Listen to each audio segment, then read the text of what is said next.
Pengertian desain kurikulum. Sejak tahun 70-an, desain kurikulum telah dilakukan oleh negara berkembang, yakni di Amerika. Desain yang dikembangkan dalam dunia pendidikan di Amerika melalui metode dan prinsip yang memberikan kontribusi sehingga memperhatikan ilmu terapan. Pengembangan ini mengalami peningkatan yang bukan hanya dilakukan oleh negara berkembang, tetapi juga dilakukan oleh negara Indonesia. Desain adalah rancangan, pola, atau model. Mendesain artinya menyusun rancangan atau menyusun model kurikulum sesuai dengan misi dan visi sekolah. Desain kurikulum adalah proses dalam pengembangan struktur kurikulum yang tujuannya untuk mendapatkan hasil yang terbaik bagi siswa. Prinsip-prinsip dalam mendesain kurikulum. Yang pertama, desain kurikulum harus memudahkan serta menggalakkan pemilihan dan pengembangan tipe-tipe pengalaman belajar yang berpotensial dari pencapaian hasil yang diharapkan sekolah. Dalam artian, desain kurikulum harus sesuai dengan psikologi belajar dan psikologi anak. Yang kedua, agar pengalaman belajar tersebut dapat merealisasikan tujuan pendidikan, rancangan atau desain harus memungkinkan para guru mengembangkannya dalam kerjasama dengan peserta didik dengan saling pengertian satu sama lain.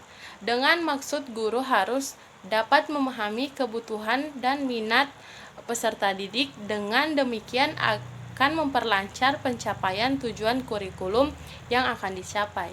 Yang ketiga, kurikulum harus memungkinkan para guru menggunakan prinsip-prinsip dan psikologi belajar dalam menyeleksi dan mengembangkan program-program belajar di sekolah. Yang keempat, ada desain kurikulum harus memungkinkan para guru menyesuaikan pengalaman-pengalaman dengan kebutuhan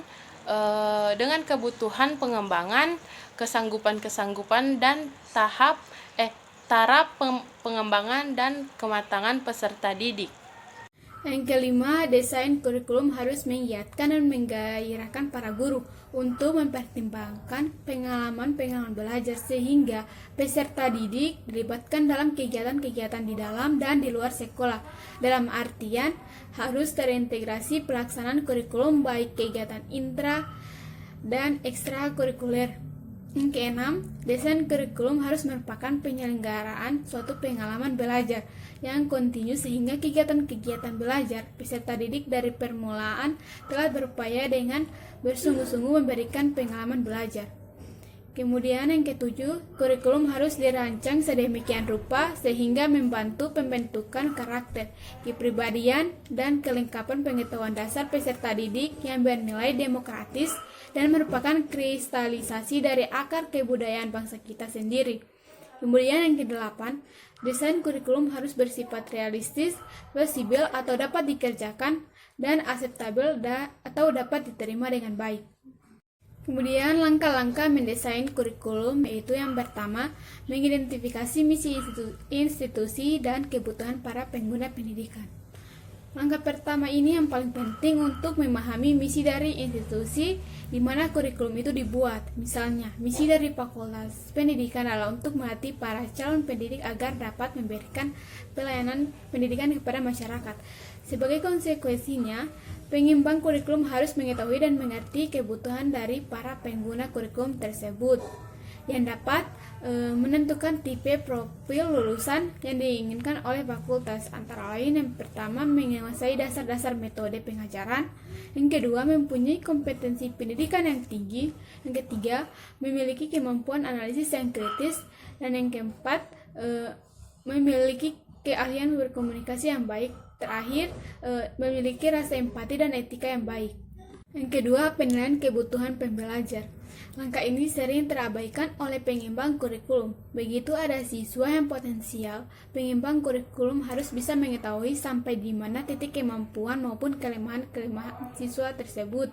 Untuk itulah diperlukan data karakteristik siswa secara perorangan. Karakteristik siswa yang perlu diketahui mencakup kompetensi awal pembelajar, kemampuan untuk memenuhi standar yang telah ditentukan oleh institusi, tujuan dan prioritas individu latar belakang, personal dan alasan pembelajar memasuki institusi, sikap mengenai disiplin dan asumsi awal pembelajar mengenai program studi.